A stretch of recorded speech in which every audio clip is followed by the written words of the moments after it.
I went inside the last flying Consolidated PB4Y-2 Privateer. This one-of-a-kind aircraft was featured at AirVenture most of the week, and being one of my favorite airplanes, I knew I had to see the inside. However, the aircraft was only on static display and not open to the public. Fortunately, upon request, I got a private look inside one of the world's rarest airplanes. So before I step or climb into the Privateer, here's a quick history lesson on the aircraft.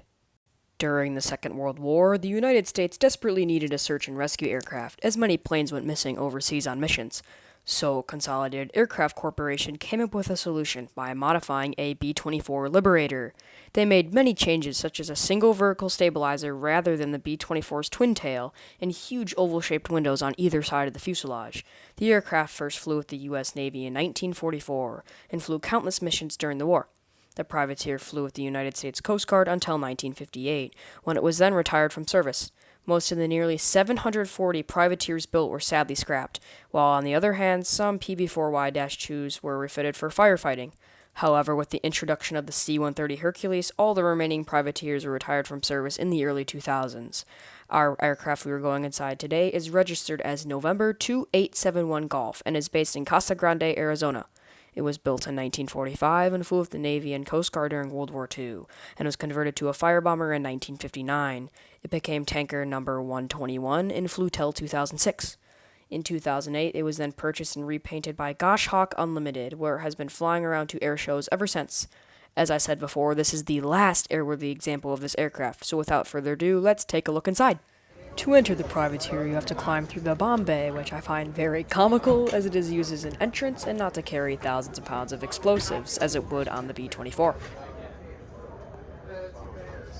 The aircraft is powered by 4 Pratt & Whitney R1830 twin Wasps, pushing the PB4Y-2 to speeds up to 300 miles per hour. The cockpit is still mostly original, with the only modification being a small GPS. This really shows how far aviation design has come over the years. West Coast and Rocky Mountain West. You know? This is the navigator seat, which provides a great view of the engines outside. I'm going to sit in the captain's seat, and believe me, I had a big grin on my face this whole time. Who else can say they sat in the cockpit of the last airworthy privateer?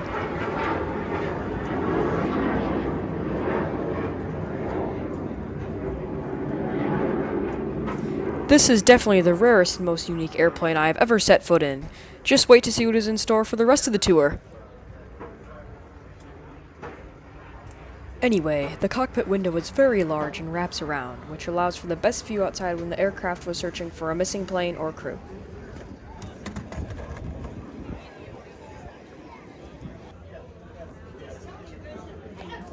To get to the tail section of the Privateer, you must walk through the bomb bay, which I cannot imagine doing this mid-flight. As you can see, the aircraft does really show its age, and this plane has actually never been restored since 1945, only switching liveries over the years.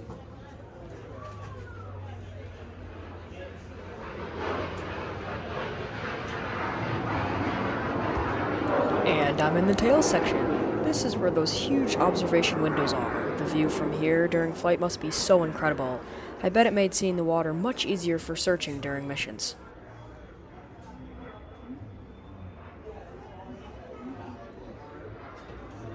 Sitting here, I thought to myself, this is something very few people get to experience, so I enjoyed every second looking around this airplane.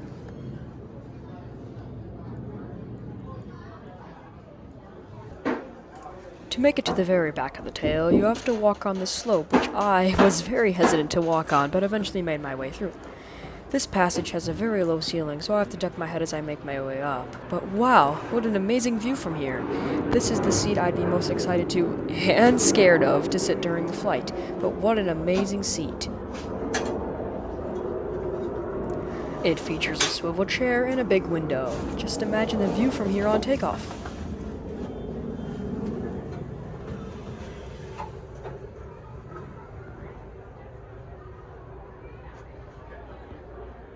So now it's time to make my way back through the aircraft to see possibly the most unique thing about this plane.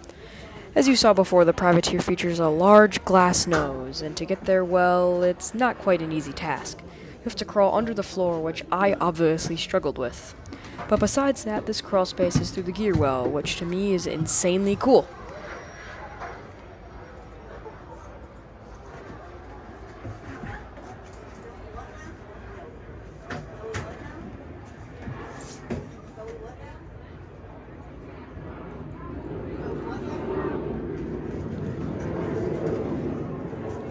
Once you make your way up, you get treated with possibly the coolest view for av geeks like me. The back of the cockpit is exposed here, as well as all the winches and wires that make this aircraft fly. What a nice touch.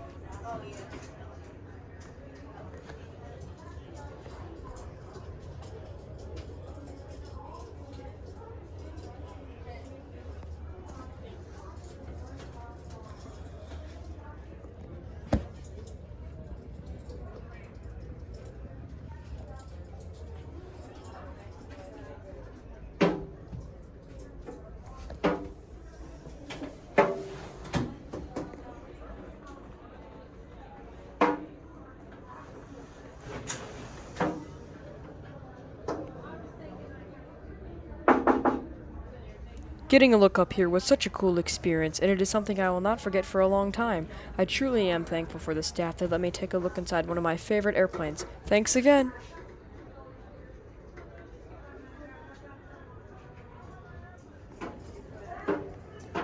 It's now time to crawl back. I made sure to be as careful as possible while doing this, as I did not want to damage any components inside the Privateer.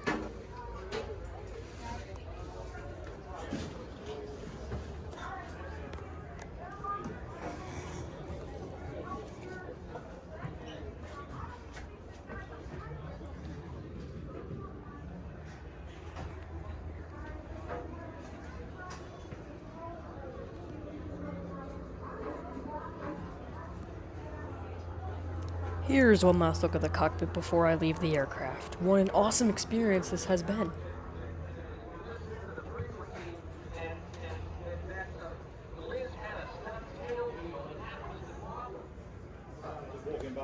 And that is the one and only Consolidated PB4Y-2 Privateer. No, but I'm going to visit it tomorrow and Saturday.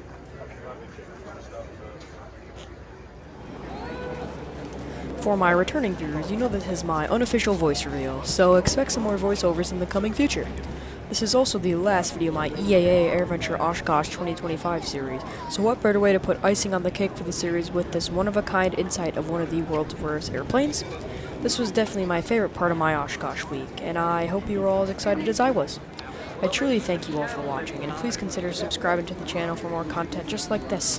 And with that, I'll catch you all in the next one. Bye!